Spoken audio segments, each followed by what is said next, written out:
Ibu dan Bapak, teman-teman sehat semuanya? Alhamdulillah. Udah makan siang? Sudah. Banyak kan? Sudah. Siapan puasa. Soalnya kalau banyak jadi ngantuk ya. Memang saya selalu ulang-ulang PR banget jam segini belajar tuh PR aja ya.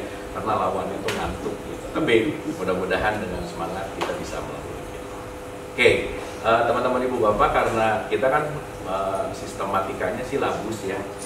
Jadi saya agak skip beberapa pertemuan supaya kita bisa prepare buat Ramadan gitu intinya. Jadi saya mau loncat langsung ke bahasan Ramadan, boleh ya? Silakan. Oke, karena kemarin pas ngobrol sama Bu Dokter bahwa yuk kita lebih ngerti lagi tentang apa sih makna esensi dari Ramadan. Dan saya rasa topik Ramadan ini tiap tahun diulang ya. Ibu Bapak Ramadan udah berapa kali kira-kira? Sekarang kalau mau nanya umur kan gitu ya, Ramadan berapa kali? 60, oh berarti 60-an gitu. Itu jadi alasan. Oke, hari ini kita akan bahas esensinya yang mudah-mudahan kita banyak mendapatkan persiapan tentu saja.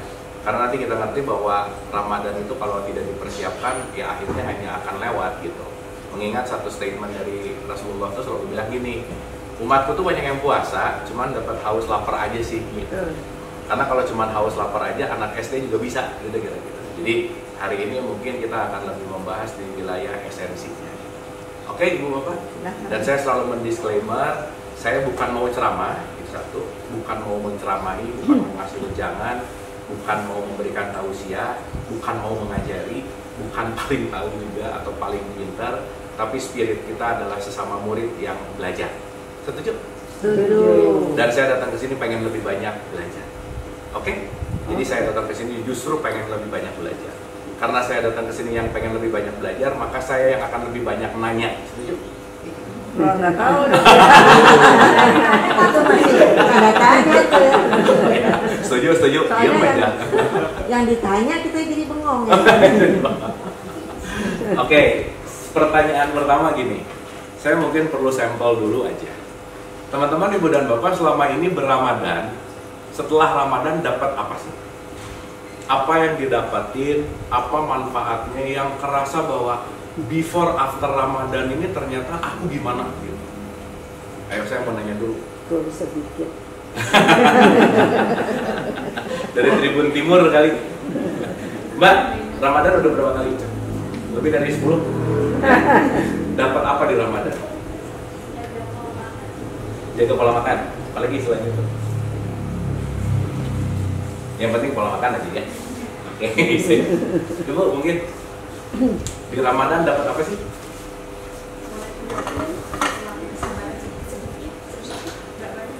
Oh sedikit. Sabaran ya. Dapat lebih sabar gitu ya. Oke, Bapak mungkin Semakin rajin dalam ibadah. semakin rajin. Ibadah seperti sholat. Oke, kalau habis Ramadannya udah nggak rajin. Kurang tadarus. Oke, itu poll aja di situ ya. Oke, mungkin di tengah-tengah dia Pak, Mbaknya Jaga omongan kali ya. jaga apa? Omongan. Oh gimana? Nggak boleh sembarangan ngomong. Oh, nggak boleh Nah, sembarangan. itu jangan dipercaya yang kasar-kasar. Oke. Perlu Ibu Bapak teman-teman ketahui, salah satu ciri-ciri orang yang tidak bahagia adalah sering ngomongin orang lain. Nah, gitu. Jadi semakin kita sering ngomongin orang lain, itu ciri-ciri bahwa aku tidak bahagia. Itu tolong diingat baik-baik. Oh gitu ya dok? Iya, super Bu. Jadi ketika kita faktor eksternal jauh lebih penting dan kita pengen ngomongin keluar, berarti di dalamnya teriak bahwa aku lagi nggak bahagia gitu. Makanya orang yang sering, jadi gini, kalau Ibu Bapak ketemu sama orang yang tukang ngegosip, lagi nggak bahagia dia, gitu lah kira-kira. Dan apa yang dia omongin bukan orang lain, tapi dia lagi ngomongin diri sendiri. Karena apa yang dia omongin bukan dia, tapi aku sedang mengeluarkan. Tahu nggak dia tuh, yang ngomong dia tuh kan diri kita kan. Berarti kalau ada orang lagi ngomongin orang lain, dia lagi cerita tentang dirinya sebenarnya, bukan orang itu gitu. Ya makanya di Ramadan tuh benar-benar gitu lah. Nah, sip ya. Pak, apa dapetin di Ramadan? Mudah-mudahan sih. Ini mah nggak mudah-mudahan, yang mudah-mudah kan mudah-mudahan nanti. Ini yang udah. Menambah takwa kali ya. Menambah ketakwaan. Kayak ada impactnya. Insya Allah. Oke, Ibu dan Bapak, kenapa saya nanya ini dulu? Maaf ya. Dari survei yang selama 13 tahun saya research, kalau saya nanya, apa manfaat Ramadan? Itu biasanya hening dulu. Apa ya? Gitu. Silakan. Ini Kalau pas sahur. Sini, Bu Amir.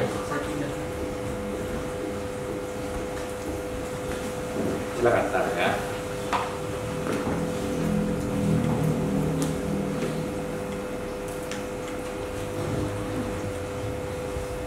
Oke.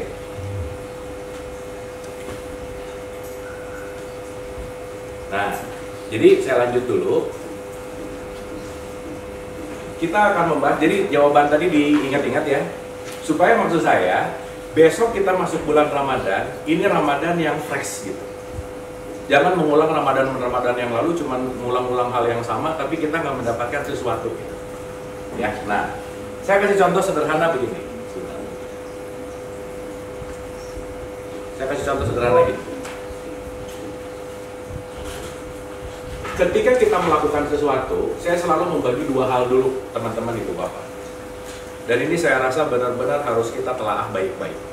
Ya. Apalagi nanti yang kita kerjakan ini kaitannya sama kegiatan agama. Di mana kita sebut kegiatan agama ini disebut sebagai ritual. Jadi puasa itu adalah ritual. Ya. Nah, kita udah bahas bahwa agama maupun ritual itu adalah jembatan. Oke? Berarti kalau jembatan, dia akan membawa kepada titik sampai. Ini tujuannya. Jadi maaf ya, hidup ini tujuannya bukan beragama, tapi tujuan agama adalah sampai kepada tujuan akhir. Dalam tradisi Islam disebut innalillahi wa inna ilaihi rajiun. Kembali kepada Allah, kembali kepada Tuhan, kembali kepada Sang Pencipta. Apapun penamaannya, agama jembatan menuju kepada tujuan akhir. Oke ya. Makanya jangan sibuk di jembatan tapi nggak nyampe-nyampe, jangan gitu. Nah sekarang kalau ribut di jembatan terus, bisa-bisa nggak nyampe gitu ya. Alhasil, ketika ritual dilakukan tapi nggak ngerti ini adalah jembatan menuju ke tujuan, justru kita sibuk menjalankan ritual tapi tidak menuju kepada tujuan. Gitu ya. Nah, berarti pertanyaannya, kita nanti penting untuk menyadari, teman-teman ibu bapak, ini saya rasa sangat penting sekali. Saya bagi dua dulu aja ya, supaya simpel. Kita bagi dua mode ya, ada mode 1, mode 2. Ini akan kita pakai kemana-mana. Mode 1 dan mode 2. Mode 1 itu namanya menjalankan semua ritual agama dengan akal. Ini mode 1. Dengan apa? Akal. Berarti akalnya dipakai nih. Berarti kalau akalnya dipakai, dia melakukan dalam wilayah sadar. Oke? Dalam wilayah sadar. Nah, yang mode 2, maaf ya, ini akalnya ketutup nih. Kenapa? Karena dia hanya melakukan dalam wilayah dogma dan doktrin. Di wilayah 2 ini pokoknya apapun pertanyaannya, jawabannya pokoknya gitu aja, dah gitu. Pokoknya gitu aja, dah gitu. Jadi di wilayah 2 nggak tahu kenapanya, pokoknya ngejalanin aja. Gitu. Contoh-contoh. Nanti di bulan Ramadan bakal banyak banget orang yang lomba-lomba menghatamkan Quran. Iya, betul. Betul nggak? Betul. Nah, sekarang saya tanya, orang yang menghatamkan pasti paham nggak? Enggak. Belum tentu. Udah gitu baca Qurannya kayak F1 lagi ngebut bawah. Iya. Udah gitu. Balapan. Habis itu, sadaqallahul azim dah. Begitu ditanya, apa maknanya? Jawabannya sederhana. Wallahu alam bishawab, udah aja. Nggak tahu isinya apa. Betul nggak? Betul. Berarti membunyikan tanpa mengenal isinya, kita ada di wilayah 2. Lawan kata sadar apa? Tidak sadar. Tidak sadar. Ada lagi? Mabuk. Jadi kalau sekarang saya membunyikan apa yang saya nggak ngerti, berarti saya lagi dalam wilayah mabuk. So kalau datang ke klinik dikasih resep, resepnya dibacain terus, dekolgen, nggak akan sembuh pusingnya. Betul nggak? Berarti kalau sesuatu dibunyiin terus tanpa ada perilaku, maka tidak akan berdampak. Gitu. Makanya salah satu firman Allah di dalam Al-Quran, Alif Lam Ra, tilka ayatul kitabil mubin, inna anzalnahu Qur'anan Arabiyyan. Di situ ada kata-kata takkilun. Quran didesain untuk paham. Gak ada disuruh Quran untuk hatam, gak ada. Hafal. Yang ada paham. Tapi teorinya begitu. Tapi teorinya begitu. Karena kenapa? Nomor 2, pokoknya aja. Oke? Jadi yang penting hatam atau paham? Paham. Ini dua-duanya tetap. Ini jangan hilang yang satu. Ya jangan sampai, kalau gitu nggak usah hataman. Bukan. Hatamannya tetap, tapi nambah plus paham. Itu hataman udah tradisi bagus banget. Bagus. Ibu bapak maaf ya. Seenggak ngerti-ngertinya orang lagi hataman, tetap bagus. Kenapa? Seenggaknya dia lagi nggak ngomongin orang, itu udah bagus. Ya kan nggak mungkin lagi tahu nggak? Kan nggak mungkin ya. Seenggaknya dia nggak ngomongin orang, nggak posting hal buruk, nggak melakukan hal jelek. Setidak-tidaknya begitu. Tetapi kalau saya membaca tapi saya nggak ngerti isinya, tidak akan merubah perilaku. Makanya nanti kita ngerti kenapa Ramadan atau puasa ini spesifik nih. Sampai sini oke? Ini diam-diam gini, oke nggak ini? Oke. Di jam-jam merawan memang ya. Jam merawan ditanya lagi ya. Oke, jadi ada dua dulu ya. Saya menjalankan karena saya sadar, saya menjalankan karena saya mabuk. Udah itu aja. Oke? Nah, sekarang saya tanya, kalau sadar atas dasar pengertian nggak? Iya. Saya ngerti kenapa harus melakukan ini. Nah sekarang ibu bapak maaf ya, maaf banget. Besok menjalani mau menyambut Ramadan, bahagia nggak kira-kira? Bahagia. Kalau kita jujur-jujuran aja lah, bahagia nggak? Bahagia. Bahagia tapi ngomong gini, bahagia sih. Ada sihnya. Ada sihnya. Padahal pasti makan diatur. Ini nggak boleh, ini nggak boleh. Ya. Nah, sekarang pertanyaannya, ibu dan bapak besok menjalankan Ramadan merasa harus nggak? Merasa harus nggak? Nah, berarti kalau udah merasa harus pasti di wilayah ini ya. Karena kepaksa. Saya harus, berarti saya mendorong harus. Nah, kecuali kalau saya ngomong di level anak TK SD, dogma dan doktrin penting, iya. Nah, kamu nggak usah ngerti dulu, yang penting ngerjain dulu, sip. Tapi kan udah nggak di TK SD ya. Masa udah 60 kali, 50 kali, 40 kali Ramadan kelasnya di sini terus. Oke ya. Maka di Quran ada kata-kata wajib. Maaf ya, saya mau nanya, ibu dan bapak kalau mendengarkan kata wajib merasa harus melakukan nggak? Pasti masih di sini level. Oke. Karena kalau udah di level sadar, wajib itu bukan harus, tapi perlu. Perlu sama mau beda. Gimana Bu? Perlu sama mau beda. Untuk perlu harus ada kemauan. Maunya didasari oleh harus atau perlu. Makanya seseorang kalau diharuskan itu hilang ikhlasnya 100%. Nggak 100% maksudnya. Makanya diwajibkan sholat bukan harus sholat, kamu perlu sholat, gitu loh Bu. Betul nggak? Makanya kalau orang di level mabuk atau di level dogma yang di level harus sholat, ciri-ciri orang di level 2 sholat, sholatnya nggak jauh-jauh. Allahu Akbar, rakaat 2, rakaat 3, nah udah pasti di sini aja. Karena dia terpaksa, dia didorong untuk. Karena bukan saya perlu sholat, maka saya melakukan sholat. Betul nggak? Iya. Jadi jangan-jangan selama ini kita menjalankan ibadah bukan perlu, bukan ikhlas, tapi menggugurkan kewajiban. Yang penting sholat aja. Kenapa? Ditakut-takuti oleh dosa dan neraka. Betul nggak? Sekarang saya tanya, kalau kita melakukan sesuatu gara-gara takut sesuatu, ikhlas nggak ngerjainnya? Enggak. Terpaksa.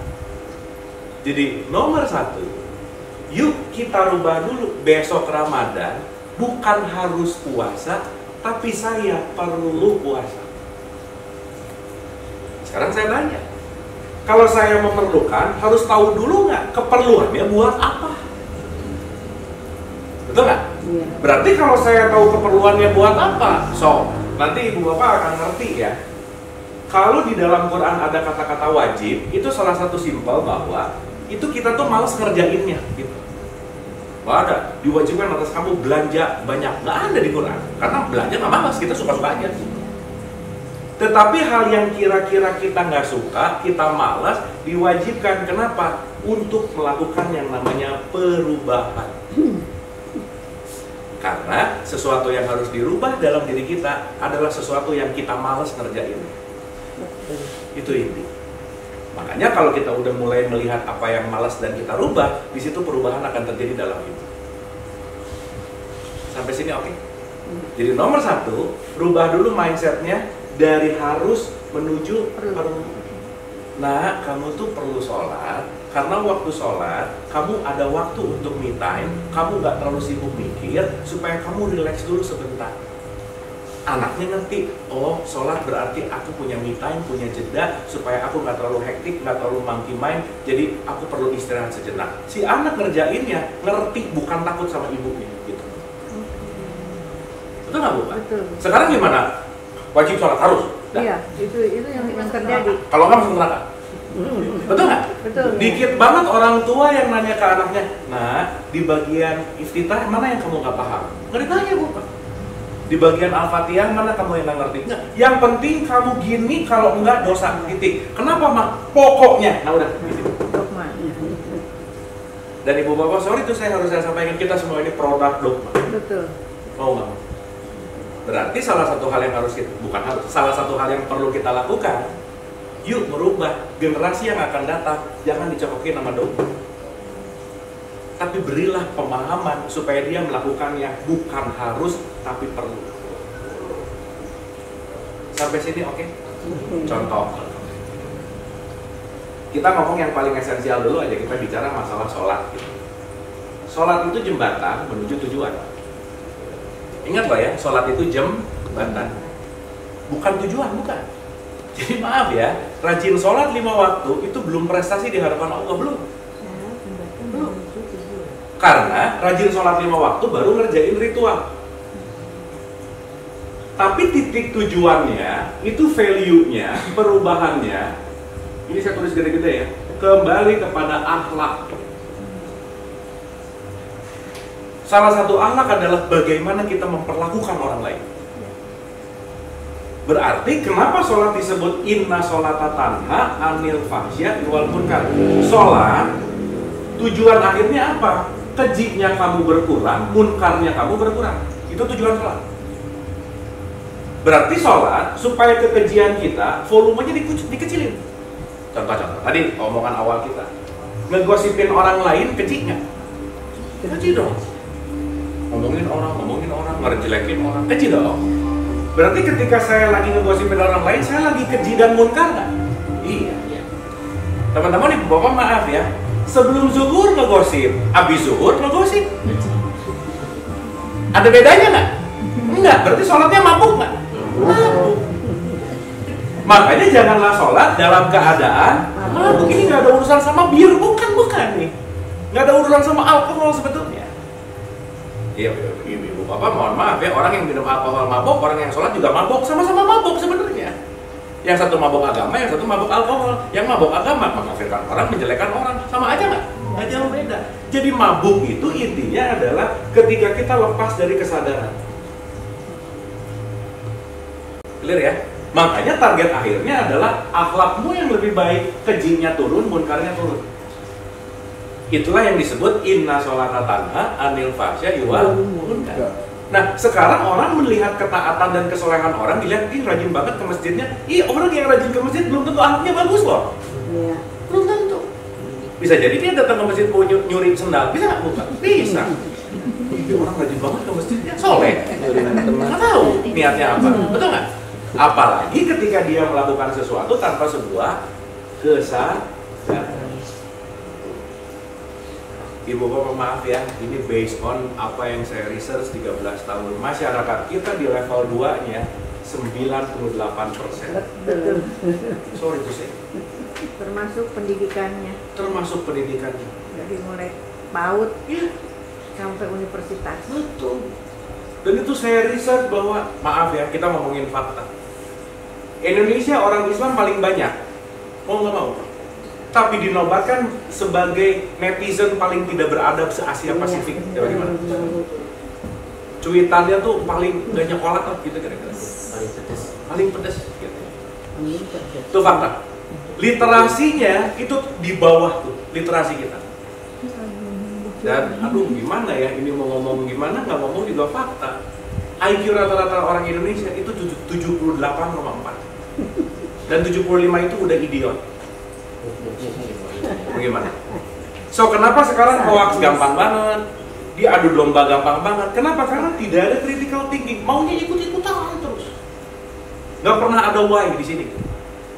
Justru bahkan negara paling Islami nggak di Indonesia, gitu. Nggak di Arab juga. Nomor 1 sekarang Denmark, New Zealand, Finland. Padahal orang Islamnya nggak banyak di situ. Sehingga boleh jadi kita ini sekarang bangga dengan identitas, tapi kualitasnya nggak bagus-bagus amat. Kenapa? Karena kita hanya ada di wilayah 98% berbicara tentang dogma dan doktrin. Mayoritas loh, 98%. Jadi teman-teman di sini yang mau masuk ke sadar, kita 2% aja sih sebenarnya. Nggak banyak berarti. Kenapa? Karena melakukan perubahan emang PR besar sih. Gitu. Nah, jadi poin yang awal yang ingin saya sampaikan, teman-teman ibu ini kita pemanasan dulu, belum mulai ya, pemanasan nih. Kita warming up dulu nih, belum mulai. Jadi switching antara saya sadar switching antara saya mabuk kepada sadar, maksud saya adalah yuk kita menjalankannya bukan karena harus kepaksa, tapi saya menjalankannya ngerti dan perlu. Makan itu harus atau perlu? Perlu. Makanya makannya enak. Kenapa? Perlu. Kamu wajib makan harus ya? Enggak. Apalagi makan yang kita suka. Wah enak banget gitu. Apalagi makannya setelah lapar gitu. Nah, nanti kita ngerti kenapa di situ ada lapar. Sampai sini oke? Mau buktiin dulu nggak 98% banding 2%? Boleh. Kita buktiin ya. Nih, kita buktiin. Mau usah jauh-jauh lah. Di Quran, di surat 2:183, saya rasa ini pasti menjadi ayat yang sangat familiar. 183. Al-Baqarah 183. Ini ayat yang sangat familiar saya rasa. Nah, isinya gini. Ya ayyuhalladzina amanu kutiba alaikumus. Tahu ya semua ya? Ulang. Ya ayyuhalladzina amanu kutiba alaikumus. Ya. Siap. Nah, tulis dulu. Siap. Familiar sama ayat ini? Sering dengar? Sering. Atau bahkan mungkin hafal? Ya. Nah, sekarang saya tanya. Katakanlah besok mau Ramadan. Ada niat puasa nggak? Ada. Coba niat puasa gimana? Kita sambil latihan, takut lupa ya, besok lupa kan? Teman-teman ibu bapak kalau nanti sore mau latihan bukber boleh ya? Bukber latihan bukber sebelum Ramadan boleh. Ayo niat puasa gimana? Nawa itu? Tahan dulu. Nawa itu sauma godin. Sauma gitu nggak tiap puasa?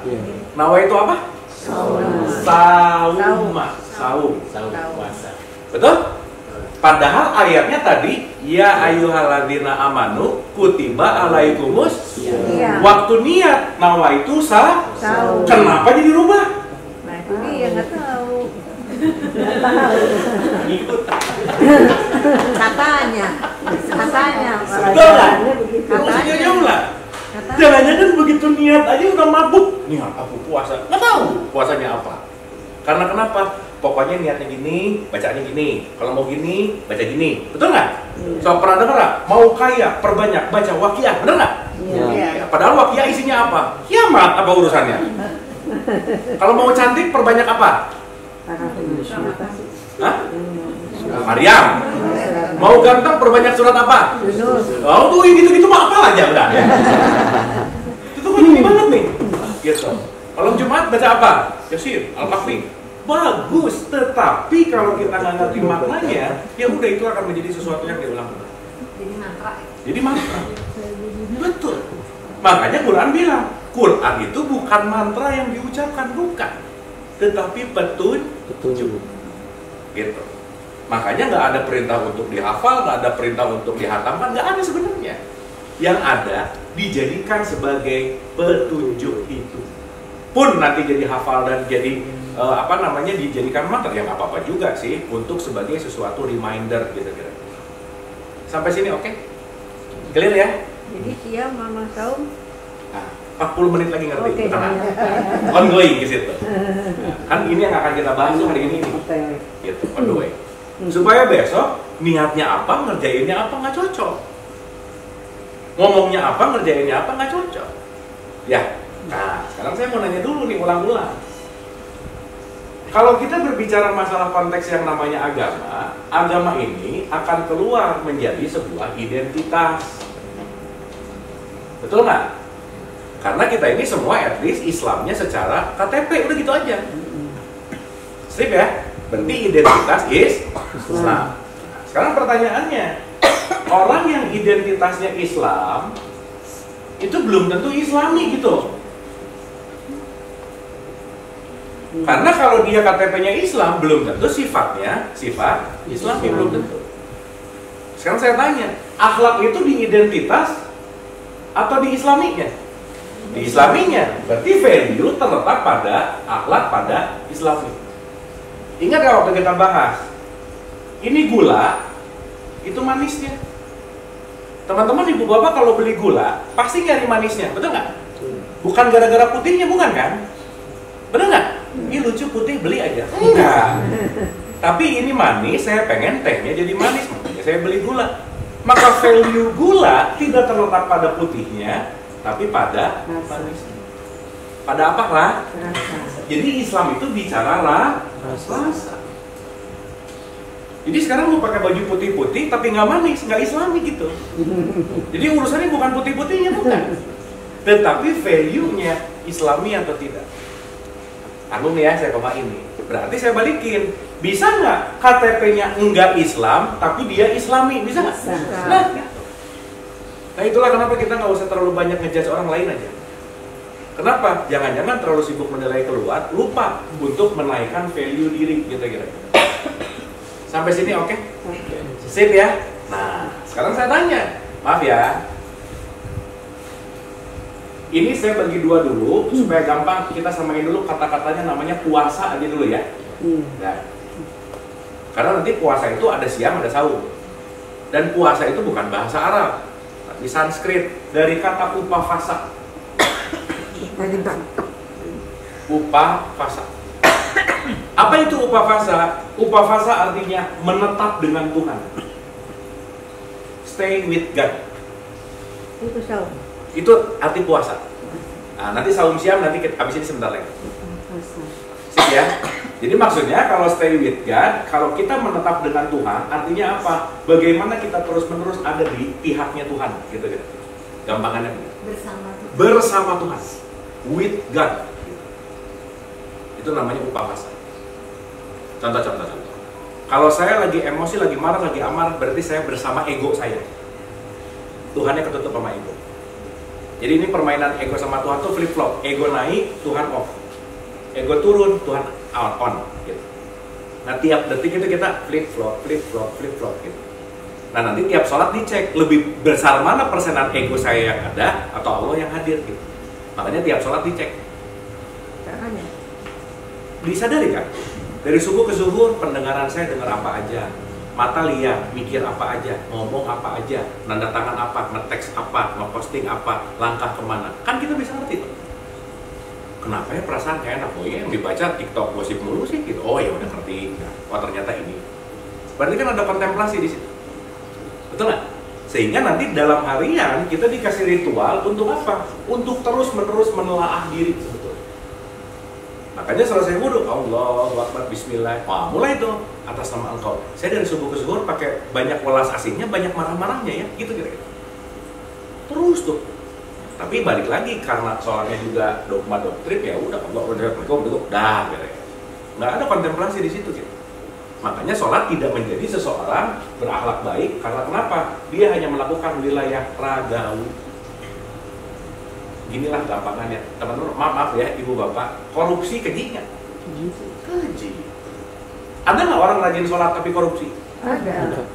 Banyak. Jangan banyak, nggak enak ada aja. Ada. Berarti sholat tidak membuat dia untuk tidak korupsi, betul nggak? Jadi apa bedanya sholat sama senam kalau gitu? Makanya maaf ya, orang beragama belum tentu memiliki spiritualitas baik itu belum tentu. Kenapa? Karena dia sibuk ngikutin ritual-ritualnya aja. Mau umroh, mau haji, udah. Haji yuk, kenapa? Ini semua keluarga udah kecuali kita nggak enak haji aja. Gara-gara nggak enak, Bu. Gara-gara setetangga semua belum umroh, kita umroh kenapa nggak enak sama tetangga gitu. Itu semua urusannya sosial aja. Kita di force sama faktor eksternal semuanya. Gitu kan. Bahkan sholatnya aja supaya kelihatan soleh gitu kan berarti nggak masuk pada kesadaran dong. Oke ya, sip ya. Udah bisa bedain ya mana dogma mana doktrin. Udah mulai kerasa belum kita ini terpapar dogma? Kerasa nggak? Kerasa. Yang penting udah kerasa udah bagus banget. Kerasa. Karena udah ngerasa cukup lah, udah segitu aja dulu pengajiannya ya. Karena intinya kalau udah mulai ngerasa iya ya, nah itu good point. Tapi Bapak maaf ya, ketika ngomongin enggak, nah udah tuh, itu rejection. Susah untuk open mind. Makanya kalau kita tidak terbuka pikiran, terbuka hati, susah menerima hal baru. Dan kalau susah menerima hal baru, hidup nggak akan berubah aja. Karena kita akan pakai program lama terus. Makanya arti dari belajar, semangat menerima informasi baru, membaru. Berarti kalau saya mau membaru, yang lamanya harus dibuang dulu gitu. Makanya harus dikosongin dulu gelasnya, siap diisi. Kosongin lagi, siap diisi. Dan yang paling jauh lebih penting adalah bukan siapa yang ngomong, tapi apa yang diomongin, itu yang jauh lebih penting. Karena bukan siapanya, tetapi apanya, itu yang paling penting. Jadi kita bisa belajar sama siapapun. Setuju? Setuju. Clear ya? Clear. Nah, sekarang coba gini. Coba kita pakai Al-Baqarah tadi ya. Al-Baqarah ini ayat awalnya, simak baik-baik teman-teman ibu bapak. Ya ayyuhalladzina amanu. Berarti ayat ini buat semua orang nggak? Semua orang yang beriman. Nah, spesifik berarti nggak? Iya. Yes. Saya kembali lagi. Berarti ayat ini untuk semua orang Islam bukan? Enggak. Enggak.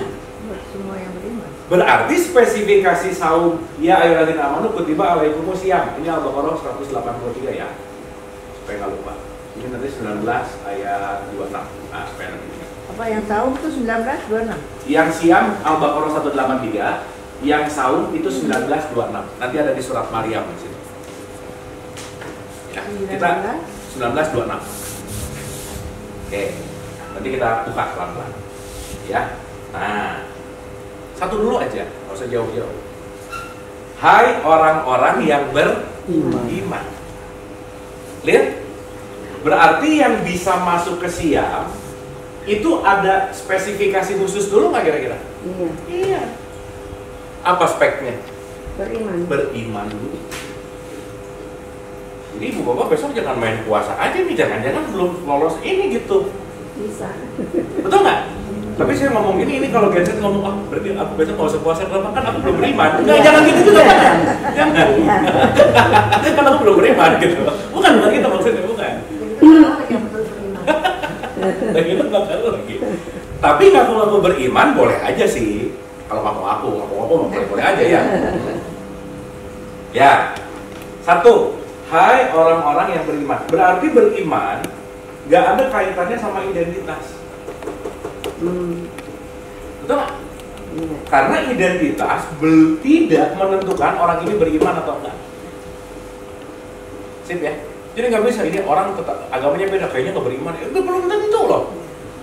Karena sekali lagi kalimat siam ini nggak ada. Hai orang-orang yang KTP-nya Islam diwajibkan atas kamu puasa. Nggak ada bu, belum nggak. Ya nggak akan pernah berubah sih ya.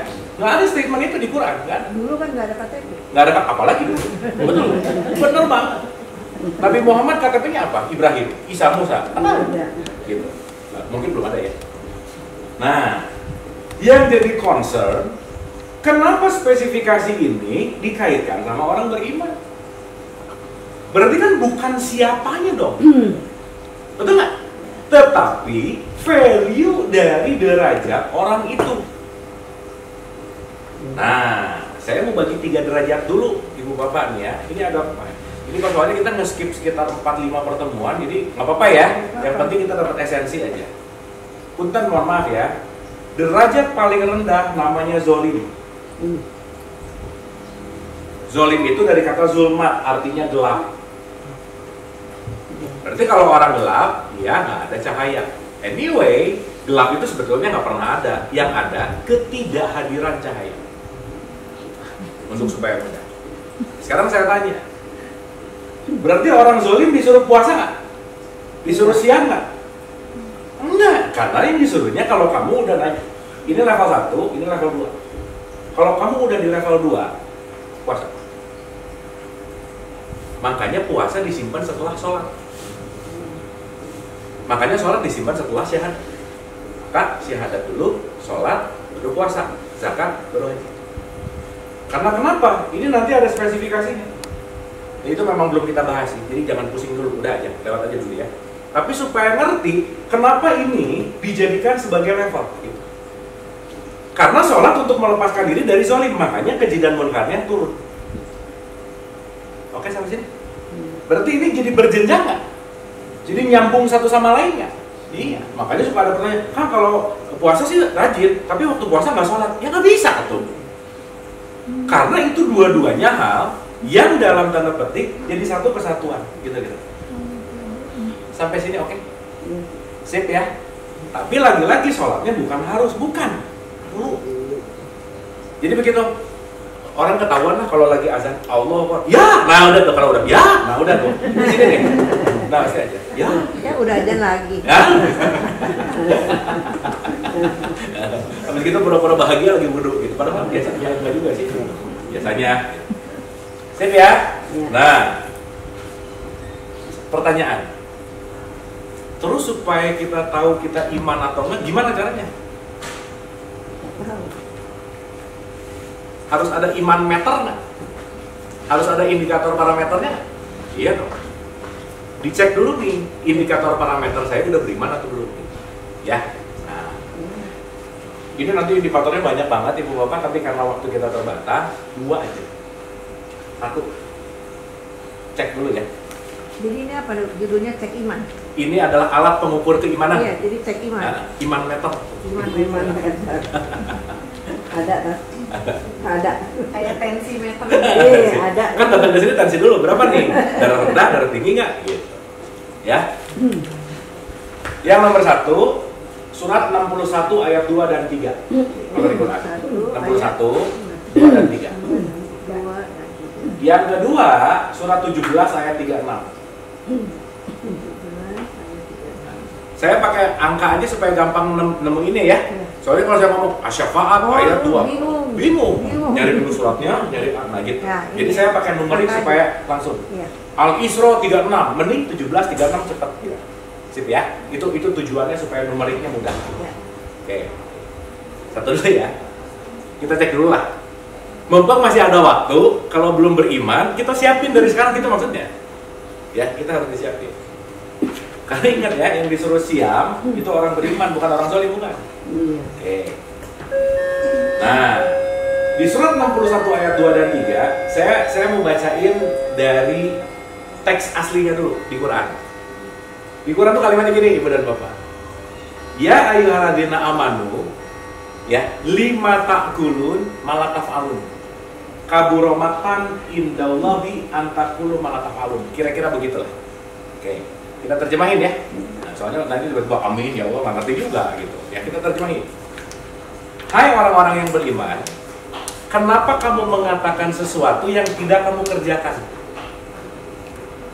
Kenapa kamu mengatakan sesuatu yang tidak kamu kerjakan? Koma, kaburomatan, amat besar kebencianku. Statementnya Allah di situ. Kalau kamu mengatakan sesuatu yang kamu nggak kerjain, oke? Apa maksudnya? Sifat orang beriman adalah omongan sama perilakunya selaras. Itu nomor 1. Jadi kita tinggal ngecek nih, omongannya apa, perilakunya apa, sama nggak gitu? Kalau nggak sama yang munafik ya? Kalau nggak sama berarti masih di sini nih.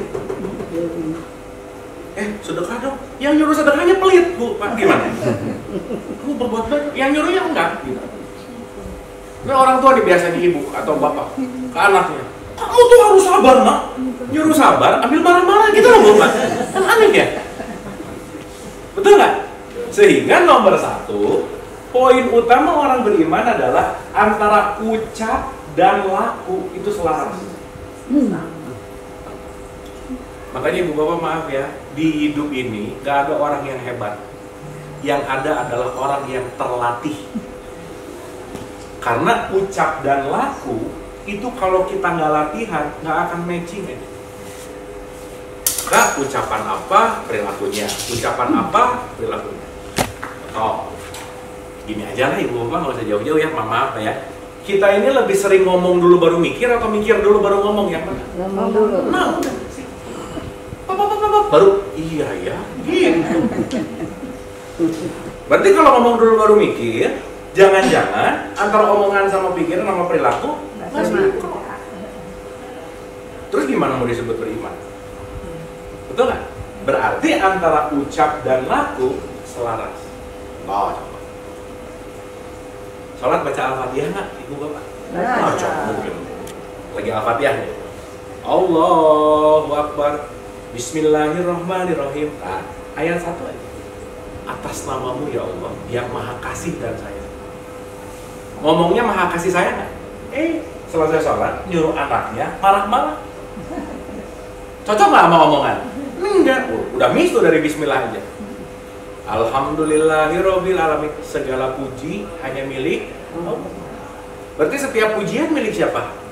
Selesai sholat nolong orang, orangnya nggak ngomong terima kasih. Makasih aja enggak. Ayo, gimana? Betul nggak? Berarti kita pakai bahasa gampang aja ya. Siapa orang yang beriman? Orang yang nggak asbun. Udah gitu aja. Jangan-jangan asal bunyi ini, tapi nggak ngerti isinya. Ibu mau tahu surat Al-Mulk ya? Allah ara'aital ladzi suara bagus bu, top banget. Tapi nggak ngerti isinya. Coba lagi sholat. Pendusta agama adalah orang yang menghardik anak yatim. Selesai sholat, nggak mau nolong anak yatim, pelit, asbun nggak? Beriman nggak dia? Maka fawailul lil musholin, celakalah orang yang kenapa? Mabuk sholatnya, baca nggak ngerti, Al-Fatihah nggak paham, iftitah nggak ngerti. Artinya apa? Ucap dan laku nggak selaras. Sampai sini oke? Sip ya? Sekarang saya tanya, berarti antara ucap dan laku supaya selaras gimana caranya? Iya. Kayak latihan berapa sih? Gimana caranya? 17.36 nih. Milikilah pengetahuan dan kesadaran. Jadi kita dua dulu ya. 1, ucap laku selaras. Yang kedua, lakukanlah dengan pengetahuan dan kesadaran, bukan karena kebiasaan, bukan karena dogma dan doktrin. Berarti saya ngerti kenapa saya melakukan itu. Bukan saya harus karena orang lain juga. Saya harus karena diwajibkan. Oke, di level TK, SD, SMP nggak apa-apa lah. Tapi yuk, masa kita ada di level di sini terus, sementara kita yang disuruh siang adalah orang-orang yang beriman. Gitu. Sampai sini oke. Sip ya. Berarti jelas ya, penting untuk ngerti, penting nggak? Penting untuk paham, penting nggak? Selama ini yang disuruh hatam terus. Nggak ngerti. Nggak ngerti, betul. Akhirnya hatam terus, ngerti enggak? Jadi dihitung, minggu pertama ini udah 3 juz, udah 5 juz gitu. Itu bagus, tetapi balik lagi kalau yang diomongin nggak selaras, tetap nggak beriman gitu loh. Gitu kira-kira. Sip ya? Berarti pengetahuan penting nggak? Kesadaran penting nggak? Sip. Oke? Dapat ya? Nah, sekarang saya tanya. Level tertinggi atau level paling top bicara masalah value itu tidak dizolim dan tidak diiman. Dari dua ini proses. Tapi orang yang value-nya terbaik, itulah yang disebut orang yang takwa. Jadi sekarang saya tanya, maaf ya, orang beriman pasti takwa nggak? Belum tentu. Makanya disuruh puasa. Dari pengetahuan dan kesadarannya, aplikasiin dong. Karena banyak tahu nggak teraplikasi, nggak nyampe ke situ. Berarti inti dari keseluruhan ini adalah dari iman menuju takwa perlu jembatan yang namanya puasa. Maka target akhir dari puasa, ya ayyuhalladzina amanu kutiba alaikumus siyam kama kutiba alal ladzina min qablikum la'alakum tuh. Nggak ada la'alakum Idul Fitri, nggak ada. La'alakum sholat id, nggak ada. Tetapi poinnya adalah supaya kamu menjadi orang yang takwa. Sampai sini oke? Jadi derajat manusia pertama takwa. Ya. Terus yang kedua beriman. Ya, jadi syarat puasa adalah iman. Target puasa adalah takwa. Berarti merubah dari kelas iman menuju kelas takwa. Sekarang pertanyaannya, orang yang KTP-nya Islam pasti beriman nggak? Enggak. Apalagi Takwa. jauh. Gitu. Jadi maksud saya jangan ngerasa aman ketika KTP-ku Islam. Belum aman dulu. Karena yang aman kita menjadi orang yang takwa. Gimana cara takwa? Puasa.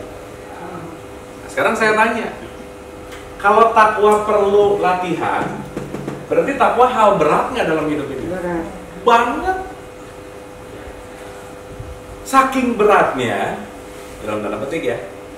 Nih latihannya ini. Saum. Saum. Siam dan saum nanti kita bahas, kita ngerti dua-dua. Oke? Sampai sini oke? Oke. Paham? Insya Allah. Atau puyeng? Enggak. Puyeng. Aman ya? Keder dikit. Ya, pelan-pelan. Kenapa? Ibu bapak maaf ya, kita terpola untuk dengar ceramah. Betul. Karena ceramah satu arah nggak ngajak mikir. Betul. Udah bobo, didongengin, makin bobo kan? Iya. Makanya pengajian sekarang bulan depan lupa lagi. Gitu. Nah makanya saya nggak mau ceramah, nggak mau. Kita ngobrol, kita saling berdiskusi. Makanya saya banyak nanya supaya apa? Supaya ininya kebuka akalnya. Jadi ada why di situ. Gitu. Ya, nah, saya mau kesini dulu sekarang Islam. supaya kita ngerti. Sorry, ke yang bawah ya, ke yang takwa maksudnya. Supaya tahu nanti goalsnya tuh gimana. Supaya ngerti, oh ini supaya jadi orang ini. Gitu. Berarti siam dan saum sekali lagi jembatan menuju takwa. Berarti target akhirnya menjadi orang yang takwa. Berarti puasa bukan tujuan, Jembatan. Sip? Jadi yang penting puasanya atau takwanya? Takwa. Ini dua-duanya, karena yang satu jembatan, yang satu jembatan. Oh sih, yang penting saya takwanya nggak usah puasa, nggak bisa, jangan. Ya, semuanya adalah proses. Ya, kita bikin simpel. Bismillah ya, pelan-pelan. Nah, berdasarkan surat 3, 133 sampai 135, teman-teman ibu bapak nanti ini boleh difoto ya. Nanti si ayat-ayatnya kalau mau diulang boleh. Kalau direkam juga ya. 133 ayat. Surat 3, Oh, surat 3. surat 3, 133 sampai 135. Nah, ini direkam sudah ditonton lagi nggak by the way? Oh sip, jadi direkam mau ditonton ya nggak? Betul direkam. Oke, supaya ada river. Oke. Di Al-Imran di surat 3, 133 sampai 135 ada statement gini. Dan bersegeralah kamu kepada ampunan dari Tuhanmu dan kepada surga yang luasnya seluas langit dan bumi yang disediakan untuk orang yang takwa. Oke?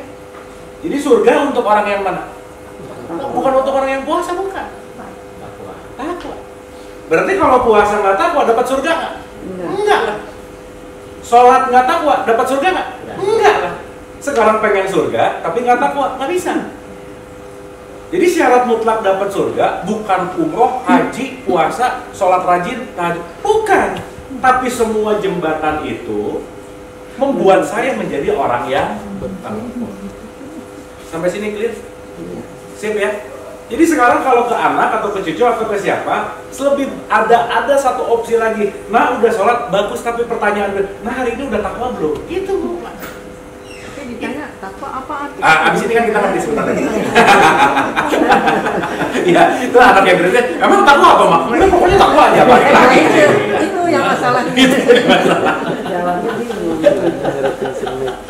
Ya, apalagi kalau anak-anak yang putra putri cucunya generasi Z, oh nggak, wah repot. Iya. Karena ibunya ngomong di googling doang sama dia, oh si ibu salah nih. Nah sekarang ada Google gitu. Makanya kenapa pengajaran terbaik itu bukan wejangan tapi contoh. Makanya jangan terlalu semangat ngasih wejangan aja, tapi contohkan. Karena contoh itu jauh lebih berteriak daripada omongan. Itu yang paling penting. Ya, dah. Dan bersegeralah kamu kepada ampunan dari Tuhanmu, dan kepada surga yang seluas langit dan bumi yang disediakan untuk orang yang takwa. Gitu ya. 1, 3, 4-nya. Yaitu satu. Bersedekah baik lapang maupun sempit. Nih nomor 1.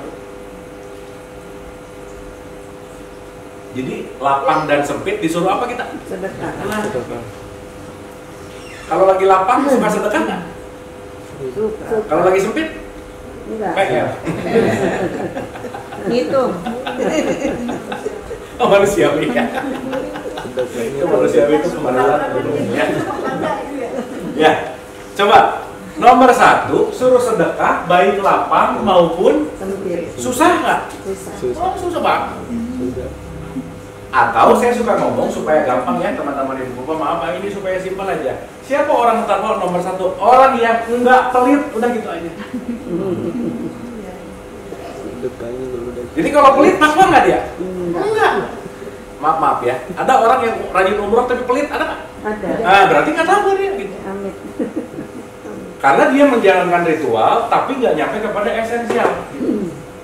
Ibu bapak tahu kalau umroh atau haji pasti ada tahallul, Iya. motong rambut. Tahu motong rambut itu adalah sebuah simbol. Iya. Rambut adalah mahkota, pemelekatan, dipotong, dilepasin. Artinya apa? Ngelepasin semua yang melekat, ngelepasin semua yang pelit untuk kita bisa rajin sedekah lapang sempit. Itu maksudnya. Jadi sekarang maaf ya, umroh, rambut botak tapi pelit, nggak nyambung sebenarnya gitu. Saya mau tahallul lah dibotakin, tapi pelit gitu. Berarti esensinya bukan pada rambutnya yang hilang, tetapi sifat ketakwaannya yang muncul gitu. Sampai sini oke? Sip ya? Jadi nomor 1 apa? Bersedekah baik lapang maupun sempit. Udah itu aja. Dan untuk melalui fase ini nggak mudah. Kita gampangin lagi, kalau nggak pelit berarti lawan katanya dermawan. Gitu. Saya mau ngecek dulu ini orang-orang di sini pelit atau nggak, kita cek dulu boleh ya? Boleh. Boleh. Cek tingkat kepelitan. Tapi jawabnya harus jujur. Ya, jujur ya. Harus jujur. Teman-teman ibu bapak misalkan di saku kantong ibu dan bapak ada uang 10.000 sama 100.000, yang disedekahin yang mana? 10.000. Iya dong. Itu pelit. Enggak sih. Tadi saya nanyanya misal atau beneran? Misal. Kalau misal beneran bohongan. Nah, ibu bapak bohongan aja pelit, apalagi beneran gitu lah. Tadi kan misal, ya. Bener nggak? Berarti pelit itu nature-nya kita, jangan-jangan. Iya. Gini nih, pegang terus. Sip ya? Makanya lepasin. Kenapa? Ingat, kita semua datang ke semesta raya hanya sebagai tamu. Tamu.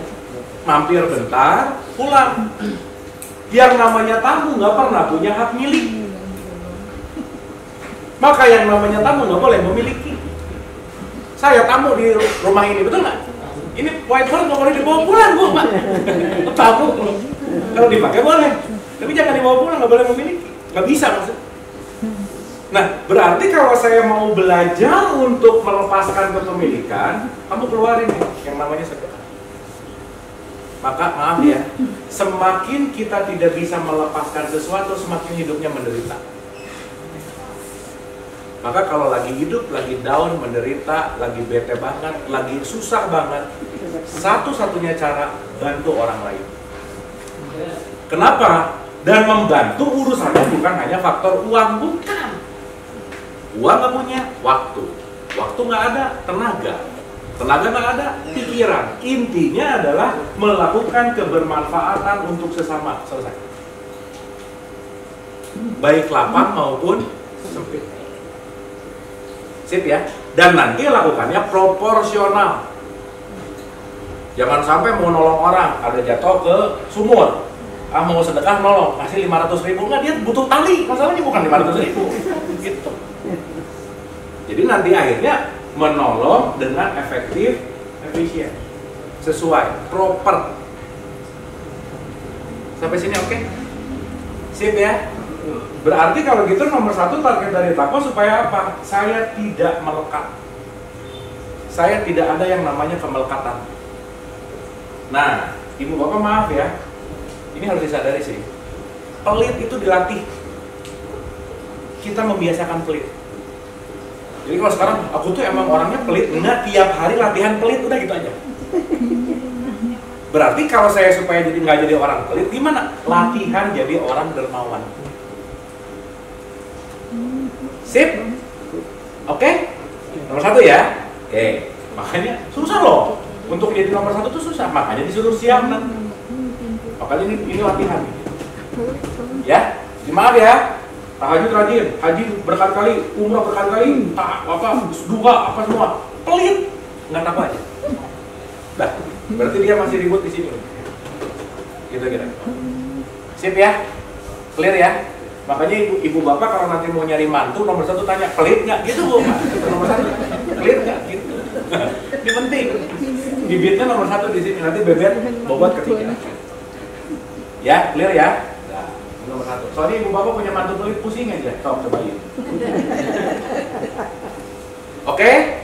Sip ya? Nah, nomor 1 ini akan relate ke nomor 2, akan nyambung.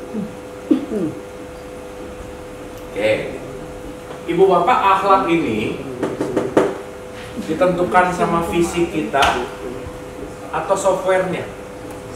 Software. Bukan tangannya. Gini, spidol ini benda baik, benda buruk. Spidol. Netral. Tergantung yang makainya. Kalau saya pakai ini sebagai ngajar untuk kebaikan, baik. Tapi kalau ini saya pakai lempar orang karena kesel, jadi enggak. Betul nggak? Berarti spidol ini mau dipakai kebaikan atau enggak? Yang menentukan apanya? Yang megang. Yang megang. Bukan spidol. Tangannya bukan? Bukan. Pikiran. Berarti di dalam diri kita. Sip ya? Makanya kita punya hardware, punya software. Hardware namanya jasad, software namanya jiwa. Oke? Nah, pelan-pelan ya, pelan-pelan. Pelit itu hardware-nya atau software-nya yang bermasalah? Software. Namanya apa, Ji? Jiwa. Maka orang pelit disebut sakit Jiwa. Oke. Ke situ ya. Jadi kalau ada orang ini orang gila sakit jiwa, yang menunjuknya pelit, sama-sama sakit jiwa dua-duanya gitu. Tim ya, makanya jangan gampang gitu. Nah, saya mau buat gampangin gini, ibu bapak. Ya, ini penting banget ngerti, penting banget. Ada bulat, ada segitiga. Nanti di tengah-tengahnya kotak. Ini mirip Squid Game, nih ya, bulat segitiga. Yang bulat namanya jasad. Oke? Yang segitiga namanya jiwa. Kita ini jasad atau jiwa? Jasad. Dua-dua. Ini kita sekarang. Oke? Tetapi situasi jasad dia melakukan apa tergantung kualitas jiwa nggak? Iya. Makanya kita dulu upacara pasti bangunlah jiwanya, bangunlah badannya. Jiwanya dulu beresin. Karena kalau jiwa nggak beres, fisik pasti nggak beres. Bangunlah jiwanya, bangunlah. Udah aja nyanyi doang gitu. Tapi Padahal yang penciptakan bukan Islam loh ya. nggak tahu juga sih. Iya kan? Maksudnya KTP-nya nggak tahu. Ya nggak tahu. Tetapi kesadarannya Iya. Islam. Gitu. Sip ya. Makanya kita nggak bisa ngejudge dari KTP-nya, nggak bisa. Nggak bisa. Karena yang penting value. Sampai sini oke? Sip ya. Nah, short nih ya, mudahnya aja. Ada siam, ada saum. Oke? Ya. Ulang. Waktu niat siam atau saum? Tahu. Tapi di ayatnya, Iya. lihat, Iya. berarti yang diniatkan yang saum untuk mendapatkan siam. Nanti ngerti bentar. Cuman saya pengen ngejelasinnya gini, Bu Bapak. Mudah-mudahan ini segampang-gampang yang saya bisa ceritain ya. Kalau saum itu urusannya segitiga. Artinya saum itu puasa jiwa. Oke? Kalau siam itu puasa jasad yang benar. Berarti di wilayah puasa yang kita puasain jasad kita atau jiwa kita? Dua-duanya. Makanya nawaitu saum tapi ayatnya siam. Berarti dua-duanya harus diberikan nutrisinya. Tapi faktanya yang sering puasa hanya jasadnya aja nggak? Nggak makan, nggak minum. Oh, jiwanya nggak ikut puasa. Makanya bulan Ramadan 30 hari bisa jadi ya di bulan Ramadan baik banget nih orang. Tapi satu Syawal pelit lagi gitu. Lagi Ramadan, oh sabar. Tapi satu Syawal marah-marah lagi. Berarti 30 hari ini tidak membuat melahirkan diri kita jadi lebih baik. Diri yang lebih baik namanya Syawal. Ada peningkatan di situ. Dapat dulu? Ulang sekali lagi ya. Sekali lagi ya. Siap saum itu urusannya sama jiwa. Ya. Berarti Ibu Bapak maaf ya. Meramadankan jiwa itu 30 hari nggak? Seumur hidup. Oke? Berarti bulan Ramadan 30 hari tapi meramadankan diri 365 hari tiap hari. Jadi jangan sampai gini. Alhamdulillah masuk bulan Ramadan 30 begitu satu Syawal semangat Ramadannya hilang. Kenapa? Bulannya udah ganti nih. Enggak gitu enggak. Karena Ramadan nggak tergantung sama bulan apa, enggak. Tetapi bulan Ramadan penanggalan memang di bulan besok bentar lagi 30 hari. Maksud saya, selesai bulan Ramadan, jiwa sama jasad harus tetap puasa nggak kira-kira? Yes, makanya di Syawal ada 6 hari dijaga dulu, jangan belas-belas amat gitu. Ini yang puasa Syawal itu. Syawal. Selesai Syawal, Senin Kemis. Tetap dikontrol supaya nanti ketemu sebulan full 6 hari Senin Kemis pertengahan puasa Ayamul Bid itu kan di tengah-tengah kan ya. Tetap untuk ngejaga kualitas gitu sebetulnya. Nah, sekarang saya tanya maaf ya Ibu Bapak kalau jiwanya nggak tenang hidup enak nggak mungkin. Berarti untuk menenangkan jiwa caranya apa? Saum. Berarti kalau saya ngerti, oh puasa itu buat jiwaku jadi tenang, kayaknya saya perlu deh. Karena saya pengen jiwa saya tenang. Nanti besok kerjainnya pasti nggak keteteran harus. Kenapa? Saya mau jiwa saya tenang, maka saya saum. Bukan karena saya harus puasa. Kenapa? Kalau nggak dosa. Bukan, nggak gitu lagi mainnya gitu. Kelasnya nggak di situ gitu. Jadi besok Ramadan, yes, saya mau mempergunakan latihan sebaik-baiknya 30 hari supaya saya membuat kualitas jiwa saya lebih baik dari bulan yang lalu. Nanti satu Syawal main. Gitu. Sampai sini oke? Sampai sini oke? Udah bisa bedain mana siam mana saum? Bisa ya? Jadi kenapa niat puasanya pakai saum tapi di akhirnya siam? Nah, ini nanti kita akan bahas di pertemuan yang akan datang detail. Tapi at least sekarang, besok persiapan Ramadan bukan hanya nggak makan, bukan. Tapi soulnya, nah, dikit. Jiwa itu ada 3 Bu Pak, teman-teman. Ya, ini penting sepenting-penting. Karena nanti urusan hidup cuma mengontrol yang 3 ini aja. Seumur hidup. Nggak jauh, nggak lebih, nggak kurang. 1, segitiga yang atas namanya pikiran. Yang kedua, perasaan. Yang ketiga, emosi. Ibu Bapak pernah dengar kata stres? Pernah kan? Stres adalah tidak seimbangnya antara jiwa dan jasad. Ini bergejolak, nggak seimbang sama tubuh. Nah, itu stres. Nanti ujungnya depresi, anxiety, overthinking. Nah, sakit nih di tengah-tengah. Gitu. Berarti urusannya adalah pikiran, perasaan, emosi. Pernah dengar nggak? Pikiran bisa membuatmu sakit. Pernah dengar nggak? Berarti kalau pikiran bisa membuat kita sakit, pikiran bisa membuat kita sehat nggak? Bisa. Bisa dong. Maka semua datang dari manajemen berpikir. Jadi, saung intinya memanage pikiran, perasaan, emosi, itu saung.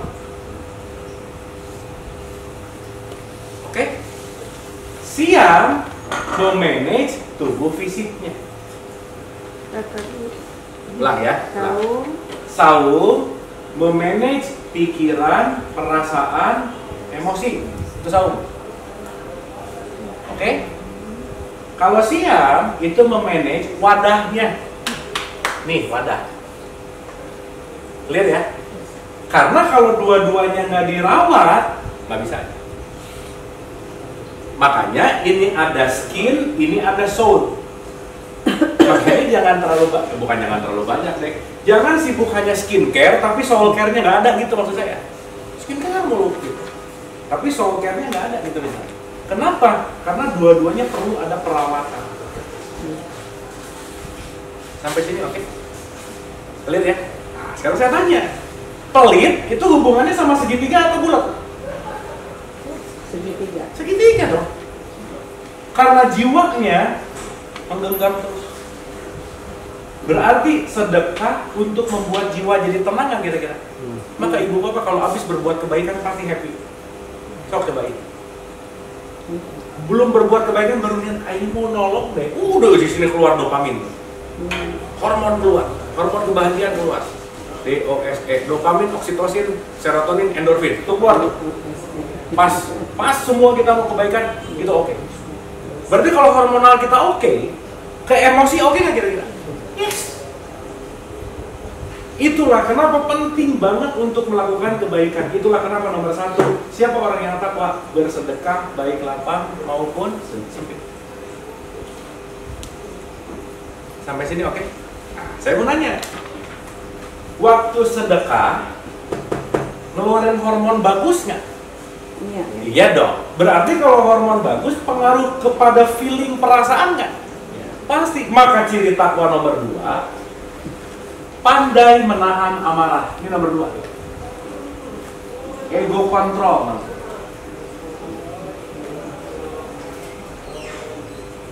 Ibu maaf ya, ada orang rajin puasa tapi marah-marah mulu. Ada begitu nggak? Ada. Berarti dia belum bisa kontrol. Sholat rajin, tapi marah-marahnya nyinyir rajin gitu. Komen kan mulu gitu. Melihat sedikit komen. Udah. Komentar tuh tanpa disadari ya, kita auto komen melihat sedikit. Oh iya, melihat komen. Oh. Dan kita banyak hilang waktu di situ. Anyway, ibu bapak maaf ya. Orang yang pelit cenderung cepat marah udah gitu. Ibu bapak perhatian. Kenapa? Karena dia memegang. Pasti emosinya, egonya nakut. Dan kalau udah ego nggak kekontrol, jiwa tenang nggak? Tetangga beli mobil baru, yang pusing aku. Ini tetangga ya, kerja enggak, mobilnya Lamborghini kayaknya deh. Padahal sholatnya nggak rajin, cipu kan? Coba, gimana mau enak hidupnya coba? Betul nggak? Komen terus gitu. Kenapa? Karena dia nggak punya kontrol ego. Kenapa? Karena dia nggak beres dengan konteks yang namanya melepaskan. Ya. Nah, Susah nggak kontrol ego kira-kira? Makanya disuruh puasa gitu. Jadi Nah, hari balik ini- lagi puasa. Kenapa? Jadi balik lagi puasa. Balik lagi puasa. Jadi puasa tuh bukan karena makan, tapi begitu ada sesuatu dia dulu tahan, santai, baru ngomong. Ada sesuatu, pause dulu. Ini saya ngebalesnya pakai bahasa apa ya? Bahasanya gimana ya? Kalau saya ngomong gini bagus nggak? Gitu loh Bu. Kan sekarang begitu gini, bu, gitu. Nggak ada jedanya. Maka salah satu makna Ramadan itu artinya hening, suwung, hold gitu, jeda, bulan menjeda. Makanya nanti ada tarawih. Tarawih itu artinya, nanti itu di next, nanti kita ngerti. Kenapa ada sahur, kenapa ada tarawih, kenapa ada buka puasa, kenapa ada Lailatul Qadar, kenapa ada nuzulul Quran, nanti kita ngerti. Tapi basicnya bisa bedain dulu mana saum, mana siang. Nah itu. Dan yang paling penting kita belajar untuk kontrol ego. Gimana cara kontrol ego? Jangan terlalu banyak menilai. Karena apa yang kita nilai keluar itu sebetulnya mendefinisikan diri sendiri. Oke? Nah ini yang ketiga. Ibu bapak, maaf ya. Satu hal buruk dalam kehidupan itu akan masuk ke dalam memori. Kita tuh kan memori ini sebenarnya. Karena per detik ini kita amnesia, si Abu nggak ada loh. Betul nggak? Karena saya ini adalah kumpulan memori. Nah, perlu ibu bapak ketahui ini penting banget sih. Kita ngomong pikiran itu. Satu hari kita berpikir setidaknya 60 sampai 70 ribu pikiran. 60 sampai 70 ribu pikiran. Satu hari. Berarti 1 jam ada 5.000 pikiran. Sok rasain aja. Ini lagi duduk di sini kan, ini ke PIM, ke mall, ke Sensi. Udah gitu. Makanya jarang orang hari ini yang duduk di sini, pikirannya di sini jarang. Tubuhnya di mana, pikirannya di mana? Bangun tidur, mandi, pikirannya udah di kantor. Datang ke kantor, pikirannya di tempat makan siang. Di tempat makan siang, pikirannya udah di kantor. Di kantor, udah di rumah. Jadi nggak pernah utuh 100%. Maka kalau meeting, pertemuan banyak, itu loh. Karena nggak fokus. Kenapa? Termasuk sholat juga kan? Termasuk sholat. Sholatnya aja sibuk gitu. Kebayang nggak? Benar. Dan perlu bapak-bapak ketahui ya, sehari semalam itu 60-70 ribu pikiran. 1 jam berarti at least kurang lebih 5.000. Perlu ibu bapak ketahui 75%-nya negatif thinking. Sok dicek. 75%-nya negatif thinking dan 90%-nya pikiran yang berulang-ulang. Itu lagi, itu lagi, itu lagi, itu lagi. Makanya kenapa cenderung manusia nggak berubah banyak? Kenapa? 90% gitu sih. Mengulang.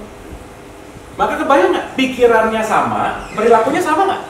Enggak. Iya, pikirannya sama. Melakukannya sama juga nggak? Sama pasti.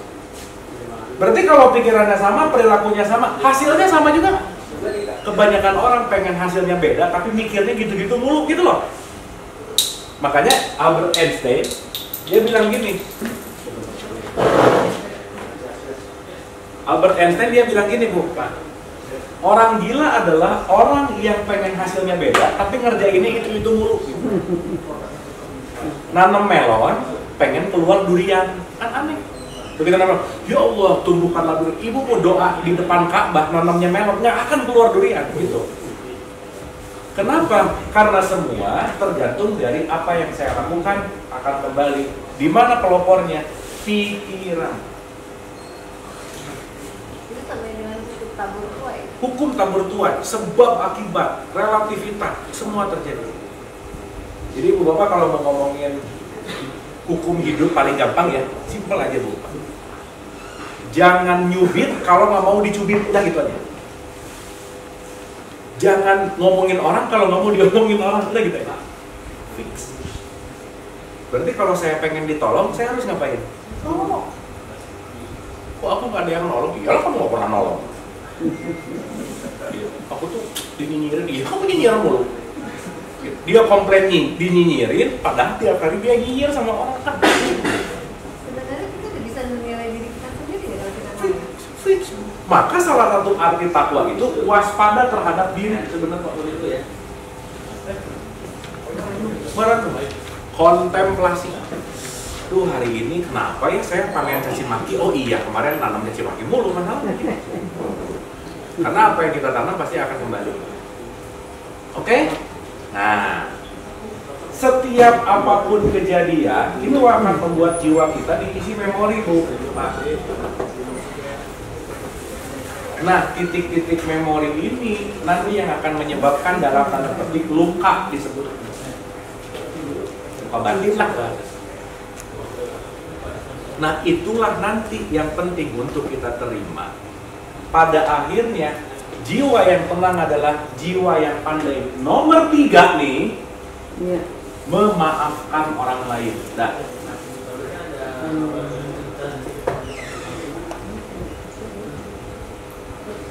oke. Jadi kalau puasa rajin tapi susah maafin orang, nggak sukses tuh puasanya gitu. Jadi sedekah mengontrol ego, nama pandai memaafkan. Sip, udah 3 itu kunci utama. Tidak dan ya. Dan semuanya satu persatu. Makanya memaafkan disimpan nomor terakhir. Kenapa? Paling susah. Enaknya juga dimaafin. Nah. Enak banget. Apalagi kalau udah masuk dendam. Ibu bapak maaf ya, orang yang paling bodoh dalam hidup itu orang yang dendam. Kenapa? Karena dia makan racun yang berharap mati orang lain. Itu nggak? Padahal yang lagi disakiti siapa? Ini sendiri. Dan perlu diketahui ya ibu bapak, memaafkan itu bukan karena dia layak untuk dimaafkan, tapi aku layak bahagia. Berarti bukan urusan dia. Jadi kita lepas borgol kita sendiri. Yes. Coba kalau ngelempar orang pakai bara api, si orang bakal panas kan? Kita yang megang kan, dilempar dia panas kan? Tapi yang pertama dapat impact panasnya siapa? Makanya rugi banget kalau tidak memaaf. Rugi banget. Dan juga kalau kita marah itu kan yang mungkin kita Pasti. kalau bisa dicek ya pensi naik, Fix. mana kacau balau itu semuanya kayaknya. Makanya nggak homeostasis tubuhnya jadi. Kenapa? Karena antara jiwa fisikal sama si mental apa itu? Betul banget. Sip ya? Oh, di sini. Clear ya? Ini kan 3. Maka Jadi sudut-sudut balik. pikiran paling atas. Ada apa? Ibu? Perasaan. Sesuatu? Enggak, ini kan yang pikiran jasad. Ya. Segitiga jiwa. Ya. Pikiran? Pikiran itu bagian dari jiwa. Oh. Kan ada 3. Pikiran, perasaan, emosi itu bagian dari jiwa. Gitu. Sip ya? Clear ya? Nah, maksud saya besok Ramadan jangan cuma mikirin nanti buka pakai apa ya gitu loh. Pikiran, perasaan, emosi. Gitu. Jangan cuma mikirin nanti bukber itu boleh. Tapi kalau sebisa mungkin belajar untuk hening, menenangkan pikiran, perasaan, emosi dengan kita mengurangi kadar kalori masukan makanan dan seterusnya. Kita punya banyak waktu tadi ibadah. Intinya adalah masuklah ke bulan Ramadan menjadi bulan yang mengheningkan diri. Jadi gunakanlah wahana ini latihan untuk apa? Bukan keluar tapi ke dalam. Itu. Nah jadi terakhir ya, satu lagi aja. Berarti kan si jiwa diolahnya nutrisinya kan sedekah, ego, maafin. Fisik harus diolah juga kan? Iya dong. Gimana cara ngolah? Perbaiki nutrisi, asupan makanan, minuman. Makanya ibu dan bapak maaf ya, penelitian dalam 1 dekade belakangan ini menyatakan bahwa kematian bukan disebabkan oleh kelaparan, tapi sekarang kematian disebabkan oleh terlalu banyak makan, overeating. Dan once overeating itu akan membuat jasmaniah kita tidak bekerja maksimal. Nah jadi jam makan juga penting diperhatikan. Apalagi penelitian kemarin terakhir di Jepang itu dibilang bahwa Kalau tubuh tidak masuk makanan lebih dari 16 jam, itu akan keluar autopagi namanya. Apa itu autopagi? Sel yang akan memakan sel yang udah mati. Jadi dia akan terjadi regenerasi sel. Dibersihin. Jadi kalau mau sehat, atur makan dan minum. Ini yang 16 jam itu. Betul. Makanya kita puasa 16 jam kan kurang lebih. Dari sahur ke buka puasa. Itu maksudnya. Berarti waktu kita lagi nggak makan nggak minum lagi proses regenerasi tubuh sel tubuh nggak? Iya. Perlu nggak kira-kira? Perlu. Kalau perlu semangat pasti. Makanya kenapa banyak orang sakit kalau puasa dia jadi sehat. Betul. Karena meregulasi sel. Tadi udah dibuktiin dari banyak sekali research gitu. Gitu. Sip ya. Nah, Ibu dan Bapak saya tuh dari awal cuma mau ngomong gini sih sebenarnya. Yuk besok puasa lahir dan batin, udah gitu aja sih sebenarnya. Insya Allah. Jangan puasa hanya nggak makan dan minum, tapi jiwa juga ikut puasa. Dengan cara apa? Jangan lupa sedekah lapang sempit, menahan amarah, kontrol tuh begitu mau, tahan dulu tahan. Nah, ini saya perlu marah nggak? Gitu. Kira-kira nggak perlu nggak usah. Gitu. Ada rem. Gitu. Rem terhadap sesuatu yang kita respon. Cuma jangan lupa yang masalah itu cuma 10% loh. 90% adalah bagaimana kita meresponnya. Karena kalau responnya buruk, pasti jadi buruk hasil. Oke. Sip ya? Kesimpulan. Kita simpulkan dulu. Loh, ini benar-benar pek apa ya? Padat gitu. Tapi mudah-mudahan dapat ya. Ya. Definisi takwa adalah waspada terhadap perilaku diri sendiri. Waspada terhadap apa yang saya pikirkan. Waspada terhadap apa yang saya pilih, gitu loh. Jadi tingkat dari takwa itu artinya bahasa gampangnya waspada. Waspada diri. Mawas diri. Kalau dalam bahasa Jawa itu namanya eling lan awas.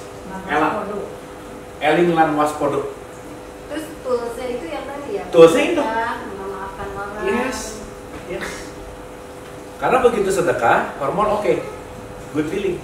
Begitu good feeling, everything clear.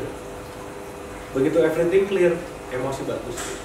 Makanya kalau aku dari cucu-cucu masih kecil kan punya kebiasaan kita bagi nasi bungkus sama mereka. Nanti mereka tuh begitu nerima, orang yang terima kan berdoa gitu ya. Saya cuma perhatiin mukanya anak-anak. Ini ya, akhirnya terjadi percakapan, diskusi gitu. Dan ngerasain kan? Apalagi kan kita selalu berdoa dulu nih, mohon ditunjukkan siapa yang berhak mendapatnya supaya ridho Allah buat dia dan buat kita kan. Betul. Terus kalau dia lagi pada ngambek gitu ya, nggak ketemu loh. Terus dari situ berarti kita mohon ampun, kita berdoa gitu, muncul kan satu gitu. Nah itu kan sebetulnya Ramadan itu ada action.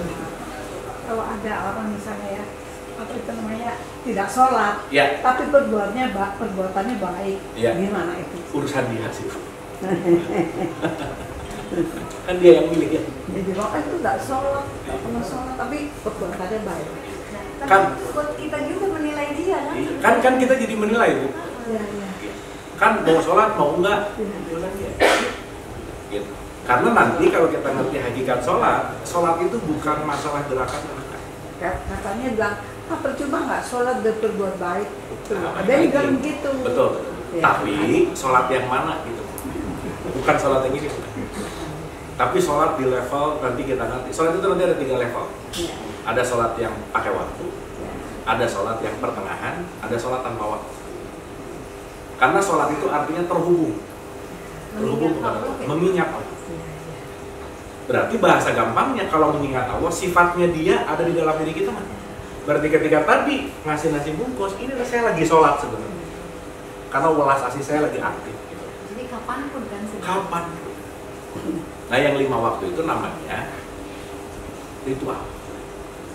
Ya. Makanya nanti ada kelas syariat, tarekat, hakikat. Nah 3-3-nya nanti beda. Gitu. Jadi orang mau sholat mau enggak urusan dia. Kita nggak usah ngejudge. Karena kita tahu bahwa kalau buat saya sih ya sholatnya ya nggak apa-apa. Gitu. Karena nanti outputnya bukan masalah sholat atau enggak, tapi value. Karena kan sholat orang macam-macam caranya. Makanya di fikih Bu ya, gak ada fikih sholat harus kelihatan orang lain, gak ada. Nah, gak ada di rukun sholat itu, karena itu nanti hubungan private. Nah, berarti agama segala semua ini juga hubungan private sama Allah kan? Makanya yang ribet itu netizen. Nah, ini sekitar nyir mulu. Katanya. Netizen tuh ganas. Netizen tuh ganas. Gitu ya, kira-kira ya. Oke. Aman ya? Aman. Ada sesuatu yang bisa diambil? Banyak. Ya. Kan kesimpulannya belum dikut. Ya, kita aja jawab dulu sebentar. Oh, belum. Berarti tetap penting nggak Pak? Penting dong. Penting banget. Kan syariat itu latihan. Jadi tetap syariat cuman itu kan baru platform baru cerita. Yes. Yang bagus itu adalah syariat dilakukan, tapi juga Menuju kepada. itu paham, tahu dan beresensi gitu ya. Yes. Bukan berarti meremehkan syariat. Bukan, melampaui bahaya. Tetap lebih harus lebih Yes. ke dalam gitu ya, lebih beresensi gitu ya Yes. Pak ya. Yes. Jadi kayak transcendent ya. Transcendent. Jadi gini loh Bu. Jadi maaf ya, saya mau cerita ini di wilayah keributan spiritual. Maaf ya.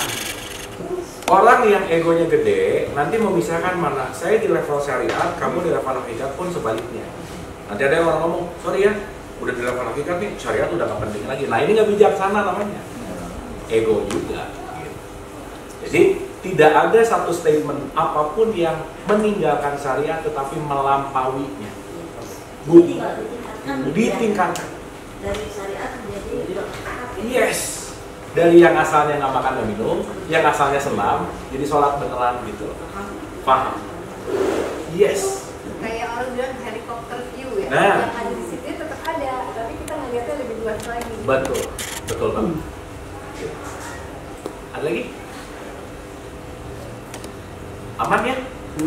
Sip ya? Nah, ini dikunyah pelan-pelan. Ini kita ada waktu untuk persiapan satu Ramadan. Kita latihan. Ingat ya, latihan. Perang benerannya 1 Syawal. Dari 30 hari ini latihan berRamadan. Tapi esensi dari siam dan saumnya nanti kita lakukan di 1 Syawal. Karena nanti dari 1 Syawal sampai Ramadan lagi, di situ kita perang.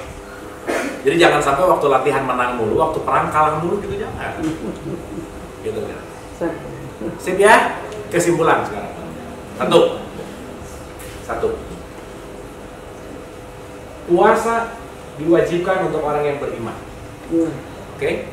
Berarti jangan sampai melakukan karena aku ikut-ikutan dan karena aku nggak ngerti. Betul.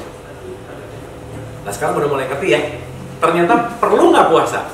Perlu. Kalau nggak, badan sakit-sakitan, jiwa nggak tenang. Sok coba dicek jam makan dibenerin, minum dibenerin, asupan dibenerin. Ada pepatah bilang, we are what we eat. Kita ini apa yang kita makan. Dan makan sekarang itu bukan ini roti, bukan informasi. Kita ini tergantung di TikTok nge-follow siapa. So kalau yang di-follow gosip lagi pusing gitu. Hati-hati itu. Baca berita, nggak happy. Baca ini, dan hati-hati sama apapun yang masuk ke dalam diri ini. Ya itu nomor 1. Jadi nomor 1, jangan lupa target syaratnya adalah beriman. Kurangi apapun yang dilakukan gara-gara dogma dan doktrin. Nah, itu. Oke? Nah, maka kalau kita udah ngerti ini, targetnya apa tadi? Takwa. Yuk, kurangin tingkat pelit, kurangin tingkat ego, dan latihlah diri kita untuk pandai memaafkan. Karena 3 hal ini yang akan menjadi kekuatan hidup kita. Jadi value hidup itu bukan mobil mereknya apa, rumahnya di mana, tapi bisa maafin orang. Rumahnya gede, mobilnya bagus, susah maafin orang, menderita juga hidupnya gitu. Gitu ya. Tapi bukan berarti nggak boleh punya mobil bagus, bukan. Dalam artian value tidak terletak pada apa yang kita miliki, tapi terletak pada kualitas jiwa kita. Jadi bangunlah jiwanya, bangunlah badannya. Gitu. Oke? Sip ya? Selamat diaplikasikan. Ingat, ciri orang beriman ngomong mau perilaku selaras. Karena nanti berbuat baik itu layernya wah. supaya besok nanti jadi bangun nggak cuma mikir makan. Balik lagi ya, makan apa, minum apa, sahur bukber. Jadi pas sebelum puasa udah atur menu. iya, akhirnya jadi mindahin jam makan ya. Iya. Jadi bukan puasa, jam takhir makan siang. Nah, makan siang dipindahin ke malam. Malam makin banyak lagi. Oke? Oke. Sip, selamat Ramadan. Hatur nuhun, semoga bermanfaat. Kita hening sejenak sebelum kita tutup. Al-Fatihah. Al-Fatihah. Alhamdulillah. Iya.